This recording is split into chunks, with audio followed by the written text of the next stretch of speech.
है ग्रंथ एवं ग्रंथकार के इस एपिसोड नंबर 20 में मैं सर्वक भूषण आपका स्वागत करता हूं। आज हम आपको एक यूनिक और नई चीज़ देंगे, एकदम डिफरेंट चीज़ देंगे। ये है संस्कृत के कुछ प्रमुख अर्वाचीन महाकाव्य। अर्वाचीन बोले तो देखिए, प्राचीन में हम कालिदास को, भास को, भवभूति को, माघ को, सबको पढ़े हैं। ये सब हमारे प्राचीन कवि हैं।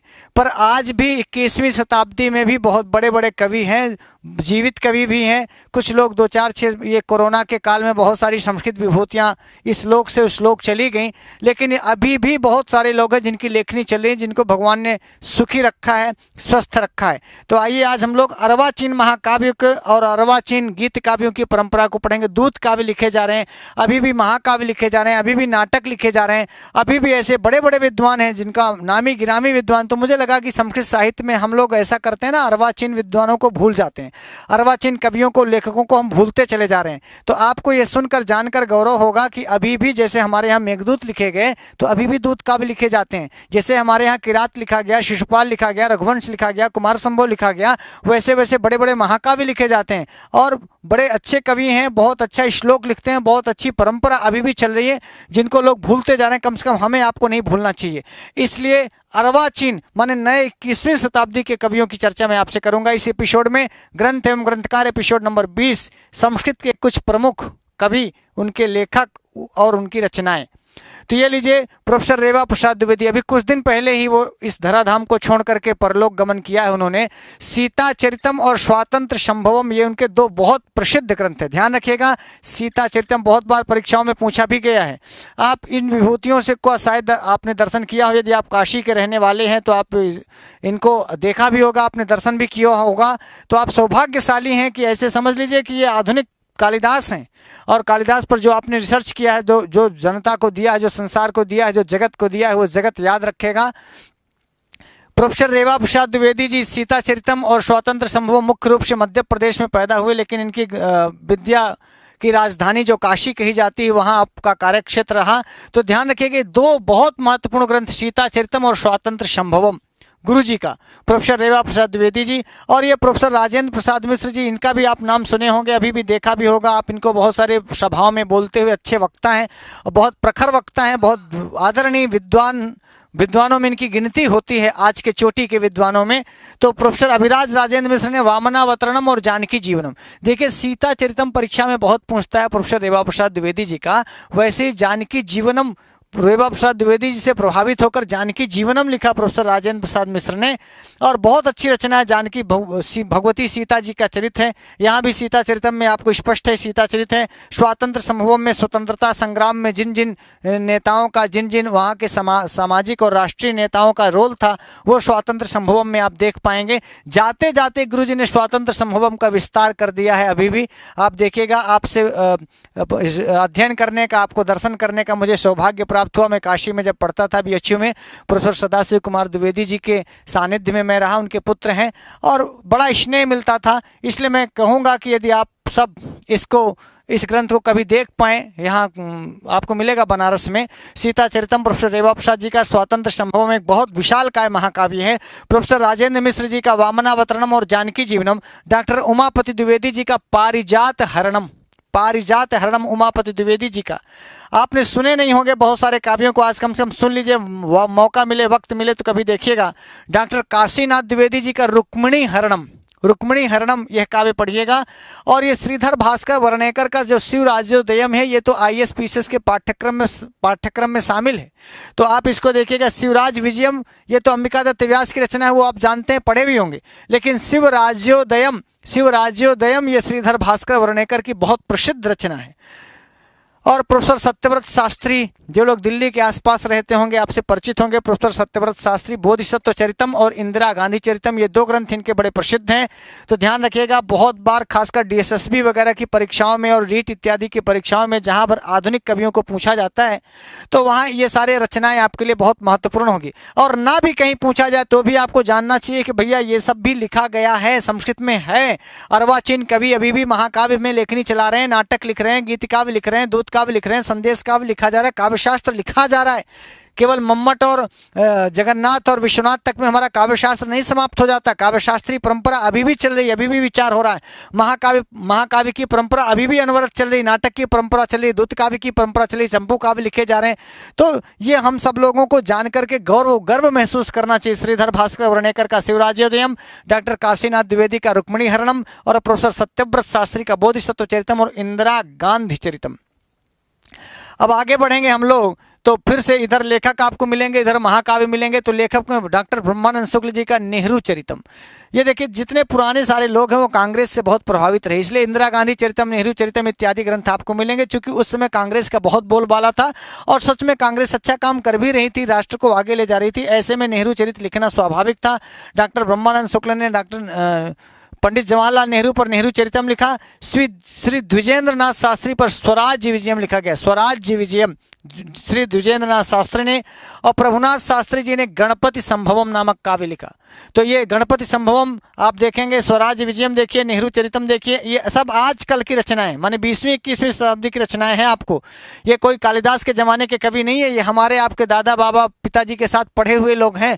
आपके क्या पता पिताजी के कुछ लोग बैचमेट हो, कुछ लोग बाबा जी के आपके बैचमेट हो, माने आजकल की परंपरा की 21वीं शताब्दी के लोग हैं। लेखक में देखिए श्री हरिहर प्रसाद द्विवेदी जी का गोस्वामी तुलसीदास पर इन्होंने लिखा गोस्वामी तुलसीदास चरितम। और विंध्येश्वरी प्रसाद जी कर्णार्जुनीयम लिखते हैं और प्रोफेसर पट्टाभिराम शास्त्री जयवंश महाकाव्यम लिखते हैं। तो आप देखिए ये सब आजकल के 21वीं शताब्दी के महाकाव्य आपको दिख रहे हैं। श्री हरिहर प्रसाद द्विवेदी जी का गोस्वामी तुलसीदास चरितम, विंध्येश्वरी प्रसाद का कर्णार्जुनीयम, प्रोफेसर पट्टाभिराम शास्त्री का जयवंश महाकाव्यम। ठीक है, आगे बढ़ेंगे हम लोग। अब इसमें हम लोग कुछ पढ़ेंगे, कुछ प्रमुख गीत काव्य जो गाया जा सके, जो गीत हैं। आप सोचते होंगे कि यार हिंदी में गीत लिखे जा रहे हैं, संस्कृत में लिखे जा रहे हैं कि नहीं। तो आइए आपको मैं गीत दिखाऊं, कभी ये ग्रंथ मिले, कभी ये लोग मिले तो आप इस ग्रंथों को खरीदिएगा। आम बाजार में तो नहीं मिलती है, सच है भाई, आप खरीदते नहीं तो मिलते नहीं, आप डिमांड करें तो मिलने लगेंगे। तो देखिए कभी कभी संस्कृत की बड़ी सरल भाषा में गीत, सोहर मिलेंगे आपको। लड़का के पैदा होने पर जो आप गांव में सोहर दिखते हैं ना, सोहर मिलेंगे संस्कृत में आपको। गजल मिलेंगी संस्कृत में आपको, कव्वाली मिलेगी संस्कृत में आपको, बढ़िया फिल्मी टाइप के गीत मिलेंगे। कोई तो आगे आके पहले आप म्यूजिक तो बनाएं, गाने को तैयार तो हों, बहुत सारी लेखक लिख रहे हैं। अब ये कि भाई ना हम लोग सुन रहे हैं, ना गा रहे हैं, ना पढ़ रहे हैं, इसलिए आप जान नहीं पा रहे। तो एक शुरुआत है कि आप देखें गीत काव्य। आचार्य जानकी वल्लभ शास्त्री जी का काकली पढ़िए, बंदी मंदिर पढ़िए, ये मंगाएंगे तो आपको मिल जाएगा चौखंबा इत्यादि से। नहीं तो आप संपर्क में रहिए, संस्कृत संस्थान से संपर्क करिए, राष्ट्रीय संस्कृत संस्थान से सारे ग्रंथ मिलेंगे। प्रोफेसर इच्छाराम द्विवेदी जी का गीत मंदाकिनी, कभी इनको गाते हुए सुनिए आप। खुद गायक भी हैं बहुत अच्छे, लेखक तो हैं ही अच्छे, गाते भी बहुत अच्छा है, बोलते भी बहुत अच्छा है। गीत मंदाकिनी प्रोफेसर इच्छाराम द्विवेदी जी का। श्री नारायण रथ का कपोत दूत पढ़िए, दूत काव्य है, गाने योग्य है। कपोत दूत आप मेघदूत बस सुनते होंगे, मेघदूत के अलावा देखिए श्री नारायण रथ का कपोत दूत। आगे आइए अभिराज राजेंद्र मिश्र, जिनका भी आप पीछे जानकी जीवनम पढ़ के आए, इन्होंने मृगांक दूत लिखा। मृगांक दूत प्रोफेसर अभिराज राजेंद्र मिश्र का।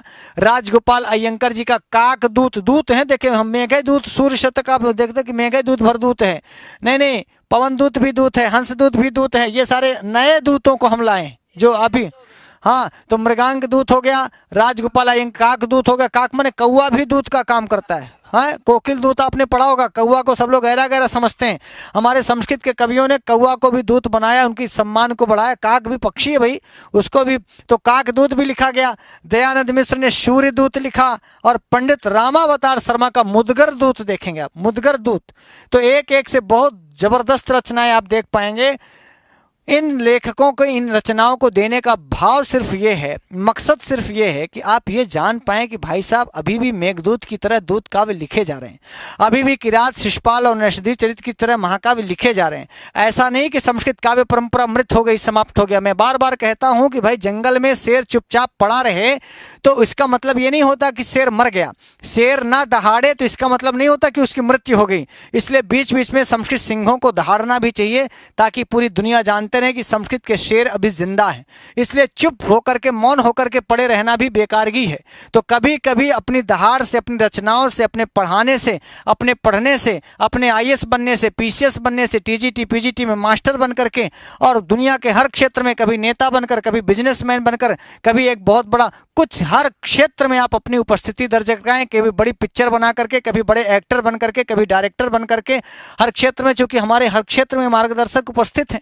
भाई भरत को आप मानने वाले हैं तो नाट्यशास्त्र के क्षेत्र में, नाटक के क्षेत्र में, फिल्मों के क्षेत्र में भरत को आगे रख करके आप आगे बढ़िए, धनंजय धनिक को आगे रख करके आप आगे बढ़िए, विश्वनाथ को आगे रख करके आप आगे बढ़िए। हर क्षेत्र में आप आगे बढ़ेंगे तो कोई ना कोई नेता आपको, माने संस्कृत जगत का नेता आपको मिलेगा। आप चाणक्य बन सकते हैं, आप राजा बना सकते हैं या राजा बन सकते हैं। हमारे यहाँ तो हर चीज़ की परंपराएं हैं। तो ये परंपराएं अभिराज राजेंद्र मिश्र ने बंद नहीं की। मृगांक दूत लिख करके दूत काव्य को आगे बढ़ाया। राजगोपाल अयंकर ने काकदूत लिखा। दयानंद मिश्र ने सूर्य दूत लिखा। पंडित रामावतार शर्मा मुद्गर दूत लिखते हैं। अभी इतने नहीं, अभी तो दूत काव्य और भी हैं जिनको हमने छोड़ दिया, ये सोच करके कि पहले जितने हमने दिए इतना कर लीजिए। अभी और भी दूत काव्य भी हैं, नाटक ग्रंथ भी हैं, अर्वाचीन मतलब नए नए नाटक अभी भी लिखे जा रहे हैं। अभी भी चंपू काव्य लिखा जा रहा है, नल चंपू की तरह। अभी भी महाकाव्य लिखा जा रहा है। अभी भी आख्यायिका और कथा ग्रंथ लिखे जा रहे हैं। अब तो और जो नई नई विधाएं हैं, जैसे गजल है, कव्वाली है, गीत है, सोरठा है, छंद है, चौपाई है, सब चीज़ें आपको संस्कृत में मिलेंगी। अभी तो आप ये थोड़ी सी बात इसलिए की कि भाई एक समय की मर्यादा होती है। अभी और बहुत सारी चीज़ें जो परीक्षा से हो सकता है, परीक्षा में आपसे कभी ना पूछी जाए, पर पूछना चाहिए। इन चीज़ों को भी पूछना चाहिए। अर्वाचीन कवियों की रचनाओं को, उनके बारे में, उनका जीवन परिचय भी पूछना चाहिए। हमारे लिए कालिदास आदर्श, इसमें कोई शक नहीं, लेकिन आज के ज़माने के जो कालिदास है वो भी हमारे आदर्श होने चाहिए। अभी भी जो हमारे आज के वैयाकरण हैं, आज के जो काव्य शास्त्री हैं, आज के जो नाटककार हैं, आज के जो चंपू काव्य लिख रहे हैं, ऐसे कवियों के जीवन परिचय भी परीक्षाओं में शामिल करना चाहिए।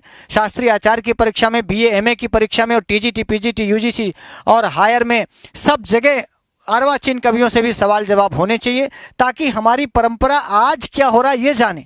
21वीं शताब्दी में संस्कृत क्या कर रही है, संस्कृत वाले क्या कर रहे हैं, संस्कृत जगत में क्या हो रहा है, ये जानना चाहिए। हमारा आपका कर्तव्य है, जानना भी चाहिए, करना भी चाहिए, इसको आगे भी ले जाना चाहिए। परंपरा हमें आपको आगे बढ़ानी है। ध्यान रखिएगा, रोज सुबह 8 बजे और शाम को 8 बजे नित्य 365 दिन का संकल्प है कि रोज सुबह 8 बजे और शाम 8 बजे, चाहे 5 मिनट ही सही, लेकिन ऐसी वीडियोज आपको मिलती रहेंगी। लाइव क्लास मिलेगी सुबह 8 बजे, शाम 8 बजे। एक नारा दे रहे हैं हम लोग, क्या? रोज मिलेगा नया पाठ, एक सुबह 8 एक शाम 8। रोज मिलेगा नया पाठ, एक सुबह 8 एक शाम 8। तो मित्रों देखना मत भूलिएगा। अच्छा लगा तो लाइक सब्सक्राइब कर दीजिएगा। सब्सक्राइब मैं इसलिए कहता हूं कि लोग जाने, लोग सोचते हैं कि संस्कृत कोई पढ़ते नहीं, इसलिए जनता को पता होनी चाहिए, पूरे विश्व को पता होना चाहिए, पूरे जगत को पता होना चाहिए। जितने सब्सक्राइबर होते हैं कम से कम वो संस्कृत के प्यार करने वाले लोग हैं। ये जरूरी नहीं कि सारे लोग TGT PGT UGC हायर की परीक्षा ही दे रहे हो। बहुत सारे लोग ऐसे भी हैं जो कोई परीक्षा नहीं देते फिर भी संस्कृत को प्यार करते हैं, परीक्षा देते हैं हिंदी से लेकिन फिर भी संस्कृत को प्यार करते हैं। बहुत सारे लोग सैनिक हैं जो रिटायर हो चुके हैं और रिटायर होने के बाद हिंदी संस्कृत से इतना प्यार करते हैं कि अभी भी वो संस्कृत में भी मास्टर हो जा रहे हैं, हिंदी में भी मास्टर हो जा रहे हैं। ये दुनिया बहुत बड़ी है, भारतवर्ष बहुत बड़ा है, सारी विश्व बहुत बड़ा है, और इसमें सब लोग, कोई किसका दीवाना हो जाएगा कौन जानता है। भाई कालिदास का कौन दीवाना हो जाएगा, पाणिनि पतंजलि कात्यायन के दीवाने बहुत सारे हज़ार लोग हैं। इसलिए यदि आप दीवाने भी हैं तो भी वीडियो को शेयर करना चाहिए, आपको लाइक करना चाहिए, सब्सक्राइब करना चाहिए, ताकि दुनिया जाने कि संस्कृत वाले मरे नहीं हैं। मृत भाषा कहने वालों के लिए अमृत भाषा कह करके जवाब देने की जरूरत नहीं है। जो अमृत है उसको ये बताने की जरूरत नहीं होती कि मैं अमृत हूं, और जहर को ये बताने की जरूरत नहीं होता कि मैं जहर हूं। भैया खा के देख लो, जहर क्या है वो अपने आप पता चल जाएगा, अमृत क्या है ये अपने आप पता हो जाएगा। तो मैं आपसे यही कहूंगा कि संस्कृत वाले अपने काम से दिखाएं कि मैं संस्कृत वाला हूं, मैं क्या कर रहा हूं, आगे क्या होना चाहिए। इसलिए आप सब्सक्राइब करेंगे तो इससे लोगों को पता होगा कि बाप रे, क्या 10 लाख लोग संस्कृत पढ़ सकते हैं। बड़े आश्चर्य से लोग हमसे पूछते हैं कि सर इतना आपको लोग पढ़ते हैं। अब भैया देख लो, हम काहे अपने मुंह से कहें, देख लो कितना लोग पढ़ते हैं, कितना लोग संस्कृत को प्यार करते हैं। तो रोज मिलेगा नया पाठ, एक सुबह 8 एक शाम 8, इसको ध्यान रखिएगा। और आगे आप जाएंगे तो एक और उपक्रम शुरू किया गया, संस्कृत गंगा स्कूल 6 to 12, माने 6 से 12 तक के बच्चों के लिए, वो चाहे यूपी बोर्ड के हों, चाहे ICSE बोर्ड के हों, CBSE बोर्ड के हों, जहां भी संस्कृत होगी कक्षा 6 से 12 तक की, उसमें हमारे झाजी लोग सब लोग लगे हैं, एकदम हाँच के पढ़ा रहे हैं सुबह से लेकर शाम तक। अभी नया चैनल, इसलिए बहुत सारी वीडियोज़ तो नहीं है, लेकिन यूट्यूब चैनल ये खुल गया है, तो निश्चित रूप से आज नहीं तो कल हम लोग, आज शिशु हैं कल जवान हो जाएंगे, माने आज कम वीडियो हैं कल ज़्यादा वीडियोज़ हो जाएंगी। तो अपने बच्चों को कभी कभार अपने निर्देशन में मोबाइल दिया करिए। ऐसा नहीं कि मोबाइल दे के भूल जाइए, नहीं तो गेम खेलने लगेंगे। मोबाइल दीजिए, बैठे रहिए और बोलो कि भैया संस्कृत गंगा स्कूल से संस्कृत पढ़ो, और घंटा आधा घंटा जब पढ़ ले तो मोबाइल ले लिया करो, वरना मोबाइल भी एक मर्ज है।